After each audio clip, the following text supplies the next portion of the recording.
नमस्कार, जय हिंद प्यारे साथियों। मैं अमन प्रजापति आपके अपने चैनल अमन जेकिंस में स्वागत करता हूं। तो इस क्लास में हम मनोविज्ञान बीए षष्ठम सेमेस्टर मनोविज्ञान के पेपर सेकंड काउंसलिंग यानी परामर्श मनोविज्ञान के बारे में बात करेंगे। तो पेपर सेकंड का यहाँ पर इम्पॉर्टेंट क्वेश्चन है। यह वाला क्वेश्चन जो है, यह सब क्वेश्चन इम्पॉर्टेंट है।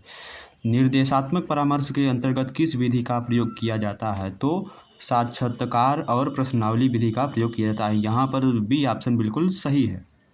नेक्स्ट, परामर्श प्रार्थी किसके कारण अपनी समस्याओं का समाधान ढूंढ नहीं पाता है? पूर्वाग्रह और सूचनाओं के अभाव के कारण। क्या? पूर्वाग्रह और सूचनाओं के अभाव के कारण। नेक्स्ट, कि निर्देशात्मक परामर्श को किस नाम से जाना जाता है? निर्देशात्मक परामर्श को समाधान परामर्श के नाम से जाना जाता है। तो इस यानी कि जो काउंसलिंग साइकोलॉजी यानी परामर्श मनोविज्ञान है, इसमें जो लास्ट वाला होता है ऑल ऑफ द एबव, इसमें अधिकतर question all of the above नहीं होंगे। तो ध्यान से लगाइएगा इस वाले पेपर में क्वेश्चन का आंसर। तो निर्देशात्मक परामर्श को किस नाम से जाना जाता है? समाधान परामर्श के नाम से जाना जाता है। अध्याय अनिर्देशिक परामर्श के अंतर्गत परामर्शदाता किसके रूप में मदद करता है? एक सहयोगी और नीतिज्ञ मित्र के रूप में मदद करता है। नेक्स्ट, अनिर्देशिक परामर्श का मुख्य संबंध किसे से होता है? तो अनिर्देशिक परामर्श का मुख्य उद्देश्य प्राणी के अवयवों से होता है। चलिए आगे देखते हैं हम क्वेश्चन। आगे क्वेश्चन है, अनिर्देशात्मक परामर्श में किसको अपनी संवेदनाओं को मुक्ततापूर्वक अभिव्यक्त करने का मौका दिया जाता है? परामर्श प्रार्थी को दिया जाता है। अनिर्देशीन परामर्श के अंतर्गत किसको अधिक महत्वपूर्ण माना जाता है? संश्लेषण को अधिक महत्वपूर्ण माना जाता है। यथार्थ में संयोजन की मुख्य समस्या क्या होती है? समन्वयात्मक संघर्ष होती है। ए ऑप्शन यहाँ पर सही है। नेक्स्ट, यह है उपबोध्य डैश प्राप्त करने के लिए स्वयं की उद्देश्य का चुनाव करता है। अधिकतम संतोष प्राप्त करने के लिए स्वयं की उद्देश्य का चुनाव करता है।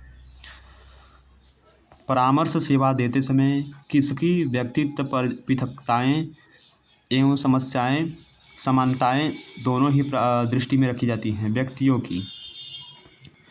व्यक्तित्व परामर्श तथा समूह परामर्श विधि में परामर्श की स्थिति में क्या उत्पन्न हो जाता है? भेद उत्पन्न हो जाता है। किसको परामर्श कर्ता तथा उसकी उपलब्धियों के संबंध में जानकारी होनी चाहिए? प्रार्थी को। डी ऑप्शन यहाँ पर सही है।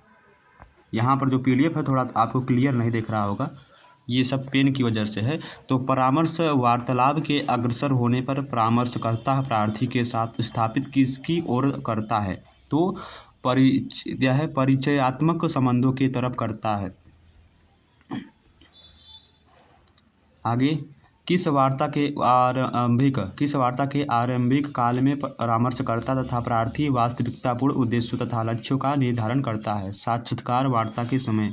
साक्षात्कार वार्ता यानी बात के समय। किसी परामर्श में व्यवहारों को अधिगम बल पर दिया जाता है? किस परामर्श में व्यवहारों के अधिगम पर बल दिया जाता है? व्यक्ति परामर्श में अधिगम पर बल दिया जाता है। सामूहिक परामर्श किसका एक हिस्सा है जिसका महत्व व्यक्ति के जीवन में अत्यधिक है? समूह निर्देशक का। यहाँ पर बी ऑप्शन इसका सही है।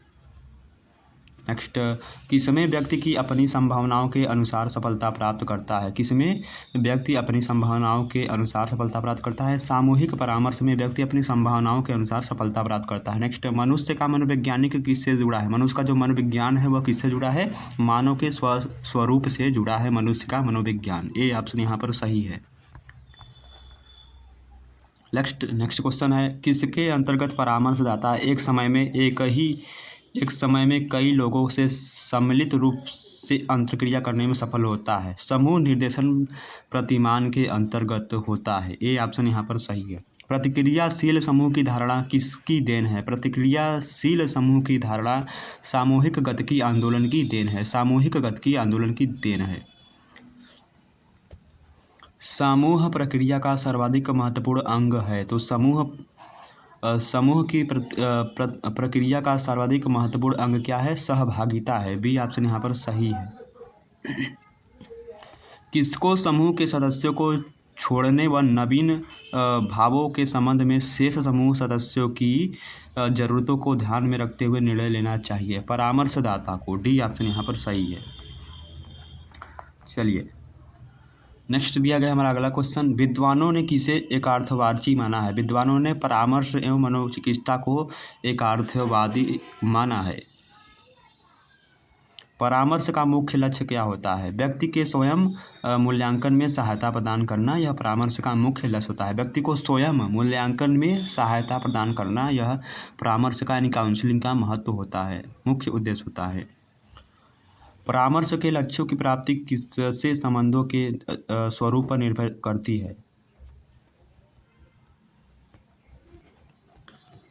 उपबोध एवं परामर्शदाता के संबंधों के स्वरूप पर निर्भर करती है। ए ऑप्शन यहाँ पर सही है। परामर्श की प्रक्रिया के प्रमुख अंग कौन से हैं? परामर्श के लक्ष्य, उपबोध एवं परामर्शदाता। ए ऑप्शन यहाँ पर सही है।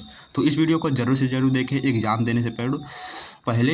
यह क्वेश्चन बहुत ही इम्पॉर्टेंट है आपके मनोविज्ञान सष्टम सेमेस्टर पेपर 2 परामर्श मनोविज्ञान के लिए महत्वपूर्ण है। धन्यवाद। नेक्स्ट वीडियो मिलते हैं। PDF आपको टेलीग्राम में मिल जाएगा। और हमारे चैनल को ज़्यादा से ज़्यादा सपोर्ट करिए, सभी जगह चैनल को शेयर करिए।